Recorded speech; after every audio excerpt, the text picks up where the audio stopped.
So guys, এই কিন্তু নিয়ে নিয়েছি আমেরিকান দাদার আনলিমিটেড মাটন বিরিয়ানি। যত খুশি রাইস খাও, আর এই লেভেলের মাটন থাকছে 150 গ্রাম, 150 গ্রাম প্লাস কিন্তু মাটনের সাইজ দেখাতে পাচ্ছি, যার দাম থাকছে মাত্র 180 টাকা। রাইসের কোয়ান্টিটি দেখো, কোয়ালিটি আর কোয়ান্টিটি নিয়ে কোনো কথা হবে না, এই লেভেলের কিন্তু রাইস থাকছে। এখানে এত বড় সাইজের একটা আলু দেওয়া হয়েছে, আর এদিকে কিন্তু স্যালাড দিয়ে দিয়েছি। আর যত খুশি তুমি আনলিমিটেড রাইস, আলু, স্যালাড নিতে পারো। তো চলো, এখানে কিন্তু প্রচুর মানুষ বসে খাওয়া দাওয়া করছে, এখানে বসে খাওয়ার জায়গাই নেই। চলো আমরা একটু পিছনে গিয়ে ফাঁকা মাঠে আমেরিকান দাদা বিরিয়ানিটা এনজয় করি, চলো আসো।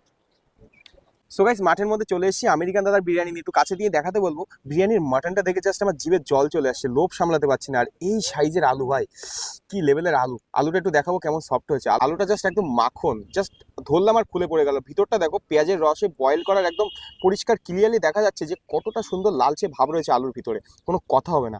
আমেরিকান দাদার বিরিয়ানি প্রথম দিন থেকে যে লেভেলের সফটনেস আলু আমি পেয়েছি, এতদিন পরে প্রায় 3 থেকে 4 মাস পরে এসে আলুটা ট্রাই করছি। চলো খাওয়া যাক।